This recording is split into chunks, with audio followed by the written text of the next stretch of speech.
Eu quero ler a palavra do Senhor lá no livro ou na carta de Paulo aos Gálatas. Paulo escrevendo aos Gálatas no capítulo de número 6. Gálatas capítulo 6 e o versículo é o de número 10. Gálatas 6, 10. Diz assim a palavra do Senhor. Então, enquanto temos tempo, enquanto temos oportunidade, façamos o bem a todos, mas principalmente aos domésticos da fé. Enquanto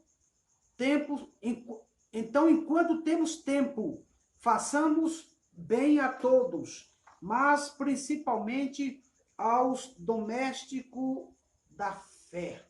Texto rico e maravilhoso. Eu quero dividir esse versículo em 3 partes, em rápidas palavras, para ministrar o seu coração. A parte A do versículo diz que precisamos fazer alguma coisa enquanto temos oportunidade, enquanto temos tempo. Paulo está dizendo que devemos fazer o bem enquanto nós estamos vivos. Tudo que você precisa fazer para Deus, para o reino de Deus, é enquanto você está vivo. E eu queria colocar aqui da seguinte forma. Eu me converti com 19 anos de idade. E desde os 19 anos que eu venho me desgastando as minhas energias, a minha vida para servir a Deus, colocando à disposição do reino de Deus. E Paulo diz que nós temos que fazer a obra de Deus, temos que fazer o bem enquanto nós estamos vivos. João capítulo 9, Jesus diz que devemos fazer a obra de Deus enquanto é dia. Dia se refere à vida, enquanto nós estamos vivos. E ele diz, a noite vem, ou seja, a morte vem, o qual ninguém pode trabalhar. Então, a primeira palavra, a parte A dessa palavra para você é, você que está me assistindo agora, você que é jovem, você que não é jovem, você que tem saúde, você que está vivo me assistindo aqui, é um privilégio muito grande ter você aqui. Então, a palavra de Deus para você é, nessa oportunidade, faça alguma coisa para Deus. Faça alguma coisa para Deus. Cumpra o teu ministério. Porque enquanto a gente tem saúde, enquanto a gente tem vigor, tem força para fazer as coisas, a gente faz. Mas se a gente cair em cima de uma cama, não tem mais nada para fazer. Entendeu? Então a palavra de Deus hoje para você é, faça alguma coisa para Deus enquanto você tem saúde, enquanto você pode. A parte A do texto está dizendo que nós temos que fazer o bem enquanto nós temos oportunidade. Depois que a doença chega, depois que a morte chega, aí todos os seus sonhos são cancelados e não podem mais ser concretizados. Então a palavra de Deus para você hoje é, aproveita a vida, cumpra a tua missão. Cumpra o teu ministério, aproveite sua família, aproveite seus filhos, aproveite sua esposa, seu esposo, aproveita enquanto você está vivo. Eu não sei quantos anos você vai viver, eu não sei quantos anos eu vou viver, mas não importa, o mais importante é você viver bem e cumprir a missão e o ministério que Cristo te entregou. A parte A desse versículo diz que devemos fazer o bem, que devemos fazer alguma coisa, enquanto nós estamos vivos e enquanto nós temos oportunidade. Aproveite a sua vida, reflita nessa palavra, curta bastante a vida, porque a vida é curta. Eu acho que o homem deveria viver pelo menos 300 anos, e vivia. Poderia viver pelo menos 500 anos, e vivia. Mas hoje o homem só vive 70, 80, alguns privilegiados chegam a 90, 100, cento e poucos anos, mas não passa disso, não passa disso. Esses são aqueles que acertam na loteria da vida e conseguem chegar a 90, conseguem chegar a 100 anos, mas talvez eu não chegue a 100 anos. Talvez você que está me assistindo agora não chegue a 100 anos. Então, mesmo não sabendo quantos anos vamos viver, aproveita os anos que Deus está te dando. Aproveita a vida, porque a vida passa. A Bíblia diz que a vida é como o vapor. A Bíblia diz que a vida é como a flor que nasce, murcha, e de manhã e à tarde o sol já bate sobre a flor, ela já morre e deixa de existir. Então, em nome de Jesus, É bem verdade que após a morte deixamos de existir aqui e vamos continuar existindo na eternidade com Deus. Mas enquanto você está vivo, aproveite o dia de hoje, a noite desse dia, aproveite a vida. Viva, tá? E Deus te abençoe. A segunda parte do versículo diz assim, que devemos fazer o bem a todos. Devemos fazer o bem, assume, de fazer o bem de forma seletiva. Ele pega uma cesta básica nas mãos e ele começa a procurar quem merece a cesta ou quem não merece. E as pessoas às vezes querem interpretar o seguinte, aquela pessoa não merece a cesta porque ela é preguiçosa. Ela não merece a cesta porque ela é má. Ela não merece a cesta porque é fofoqueira. Ela não merece a cesta porque é uma pessoa que não faz o bem. Aqui o texto está dizendo, se alguém precisa de você, não importa quem ela seja. Aqui está dizendo, faça o bem a todos. Tem um ditado, um provérbio que diz, fazer o bem sem escolher a quem. Não está na Bíblia. Mas poderíamos extrair dessa parte B do versículo, este provérbio. Fazer o bem sem escolher a quem. Então, quando você dá uma cesta para alguém, uma roupa para alguém, não é questão de merecimento, é questão de necessidade. Se a pessoa está precisando de você, está carecendo de você, então você precisa ajudá-la. Olha o que Paulo está dizendo. Faça o bem a todos. Não importa. Não importa se é homem, se é mulher, se é criança. Faça o bem a todos que necessitam de você. E aí que vai um conselho para você, de amigo. Favores valem mais do que dinheiro. Faça o máximo de favores que você puder. Faça o máximo de bondade, ou seja, de caridade que você puder. Procure fazer o bem a todos. Sem importar se essa pessoa merece ou não a sua ajuda. Faça o bem. Porque quando você faz o bem, com certeza, você está semeando. Há um versículo na Bíblia que diz que aquele que dá para o pobre empresta para Deus. Quando você faz o bem a todos, você não está fazendo acepção de pessoas. Você está imitando a Deus. A Bíblia diz que Deus ama todos, que Deus amou o mundo, nos deixando o exemplo que temos que amar a todos, que ajudar a todos, sem importar quem seja, ainda que seja o seu inimigo. Paulo diz em Romanos 12 que se o teu inimigo tiver fome, dá comida para ele. Não importa. Se ele tiver sede, dá água para ele. Se ele precisa de você, socorre ele. O cristão é assim. Jesus disse que o mundo lá fora, as pessoas que não têm Deus, elas só ajudam os bons. Elas só fazem caridade para os que merecem. Mas Jesus vem e diz o seguinte, não, vocês devem fazer o bem a todos. Vocês devem ajudar a todos. Vocês devem estender as mãos para socorrer a todos que precisam de você.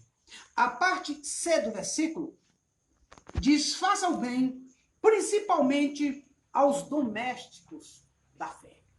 É obrigação da igreja ajudar a todos. Mas Paulo aqui está dizendo que a igreja precisa primeiramente socorrer aos da sua família da fé, aos domésticos da fé. O que Paulo está dizendo é que eu tenho que fazer o bem a todos, eu tenho que socorrer todos, mas primeiramente eu preciso cuidar das pessoas que compartilham da mesma fé que eu, que congrega na mesma igreja que eu. Eu volto a afirmar, não me interprete mal, tenho que ajudar a todos, tenho que socorrer a todos, mas principalmente os domésticos da fé. Quem são os domésticos da fé? São aquelas pessoas que professam a mesma fé que eu, que acreditam no mesmo Deus que eu acredito, que receberam Jesus como Salvador, aquelas pessoas que professam o Deus Criador do céu e da terra. Essas pessoas, de acordo com Paulo, principalmente, eu preciso socorrê-las. E aí, depois, eu socorrerei os de fora. É isso que Paulo está dizendo. Mas eu queria dar uma pausa aqui nesse texto e fazer uma outra aplicação. Paulo está dizendo que nós devemos socorrer principalmente os domésticos da fé. Aqueles que é da nossa família espiritual. Aqueles que são da família de Deus. Devemos socorrer a todos. Ajudar a todos. Não negar ajuda para ninguém. Mas principalmente os domésticos da fé. Aqueles que estão comigo, que convivem comigo. Mas eu queria trazer aqui uma aplicação espiritual para a família, para a nossa família, para a minha família. Né? Eu sou casado e tenho 3 filhos. Quero trazer esse texto aqui. Paulo está dizendo que eu, como pai de família, preciso dar prioridade à minha família. Que a minha família, ela deve ser tratada primeiramente, ou socorrida primeiramente, antes que eu faça qualquer coisa para socorrer alguém lá fora, eu preciso socorrer primeiro a minha família. Paulo está dizendo que eu devo colocar em primeiro lugar os domésticos da fé. E eu estou fazendo uma aplicação espiritual, trazendo para a família, de que o homem, a mulher, os filhos, precisam valorizar primeiramente os membros da sua casa. Eu, como homem casado, preciso, antes de socorrer as pessoas lá fora, eu preciso socorrer a minha esposa. Antes de socorrer as pessoas lá fora, eu preciso socorrer os meus filhos. E aqui eu queria trazer uma palavra para finalizar ao seu coração. A família, a minha família, para mim, é mais importante do que os de fora. A minha família, os meus filhos, é mais importante para mim do que aqueles que não fazem parte da minha família. E o que me deixa, às vezes, triste é saber que alguns membros da família, por exemplo, na prática, alguns homens casados, você que está me ouvindo agora, que é casado, tem esposa, ou você que é casada, tem marido, ou você que é filho, mora com seu pai, com sua mãe, às vezes eu fico triste em ver que alguns membros da família, eles são mais educados com as pessoas de fora do que com os membros da família. Por exemplo, às vezes o marido, o homem casado, a mulher casada, ela é mais educada e mais fina e trata as pessoas de fora melhor do que sua esposa. Tem muitas palavras que o marido fala dentro de casa com a esposa, palavras agressivas, e que ele jamais falaria com alguém lá fora. E eu fico pensando, você não acha que o homem casado, a mulher casada, deveria tratar melhor a sua esposa, o seu esposo, do que as pessoas lá fora? Você não acha que a mulher casada tem que ser mais educada com o seu marido, mais educada do que as pessoas lá fora? Eu fico triste em receber, às vezes, algumas irmãs que me falam que, às vezes, o marido lá fora trata as pessoas com muita educação, com muita fineza, que muitos filhos lá fora, e as pessoas olham e falam assim, nossa, aquele rapaz é tão educado, aquele rapaz é tão gente boa, mas dentro de casa, aquela moça, aquele rapaz, trata o seu pai, trata a sua mãe com desprezo, trata a sua mãe com desprezo, trata a sua mãe com falta de educação. Às vezes, nós temos que entender isso, que nós, como membros de uma família, que nós, fazendo parte de uma família, precisamos ser mais educados e tratar mais com educação a nossa esposa, o nosso filho, o nosso pai, mais do que as pessoas lá fora. E continuando essa palavra, às vezes eu fico triste em ver que muitas vezes o marido, você que é casado, que está me ouvindo agora e me assistindo, às vezes o marido, ele é mais paciente com as pessoas lá fora do que com a esposa. Tem muitos maridos que não têm um pingo de paciência com a esposa. Filhos que não têm paciência com os pais. Principalmente quando os pais envelhecem. Eles não têm paciência. A gente percebe que em alguns lares, a gente vê os membros se matando. E eles não têm paciência uns com os outros. Mas quando sai do portão para fora, eles têm uma paciência incrível com os outros. E às vezes, as pessoas lá fora interpretam errado. Como aquele homem é paciente? Como aquele homem é calmo? Aquela irmã parece uma anja. Falta só as asas para ser uma anja. Mas dentro de casa, ela não tem paciência com o marido. Não tem paciência com o esposo. Não tem paciência com a esposa. Não tem paciência com o pai. Não tem paciência com a mãe. E quando Paulo diz que nós devemos socorrer a todos, fazer o bem a todos, principalmente os da nossa casa, eu aplico isso à sua família e à minha família. Porque se eu não estou cumprindo, eu estou em falha. Eu preciso ser mais paciente e mais educado com os membros da minha família, com os membros da minha casa. Eu preciso ser mais paciente com os meus filhos. Ser mais paciente com a minha filha. Ser mais paciente com a minha esposa. E a minha esposa precisa ser mais paciente comigo. Principalmente quando eu envelhecer. Porque eu sou mais velho do que ela há 10 anos. E com certeza eu vou envelhecer primeiro. Eu espero, minha esposa, que quando eu ficar mais velho, você tenha paciência comigo. Quando você me chamar e eu não escutar direito, que você possa repetir a 15ª vez. Quando você me chamar e eu estiver um pouco surdo, que você possa me chamar uma vez, duas vezes, três vezes. Às vezes às vezes não está boa. Eu não ouvi direito. Tenha paciência comigo. Você casou com um homem 10 anos mais velho do que você. Né? Mas eu sou paciente com você. É mesmo. Viu?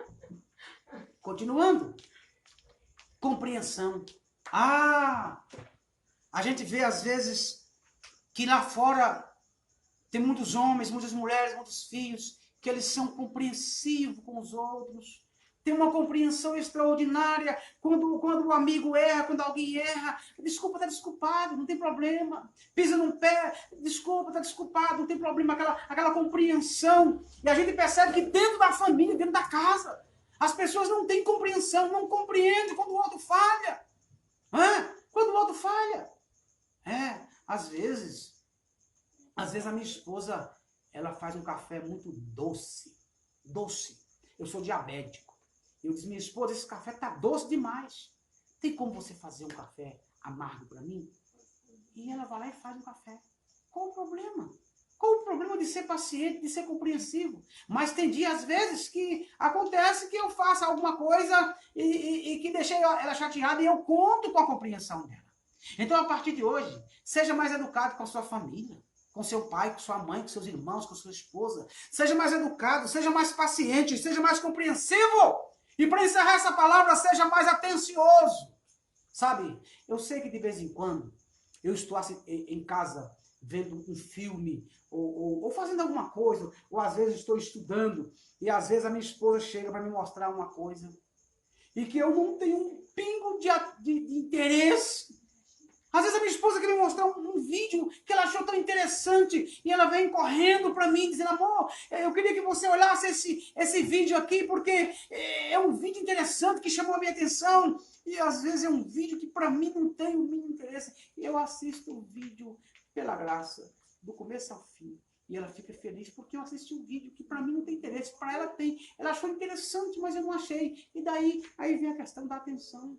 E aí sabe o que acontece? Cada vídeo que eu assisto, mesmo não tendo atenção, eu conquisto mais. Então, encerrando essa palavra, e a pastora Gemima vai estar adorando a Deus com hino, eu te peço, seja mais educado, seja mais paciente, seja mais compreensivo, seja mais atencioso com a sua família, com os membros da sua casa. Obrigado por me ouvir nesses minutos. Que Deus te guarde, pastora Gemima, que Deus te proteja, que Deus te livre de todo o mal.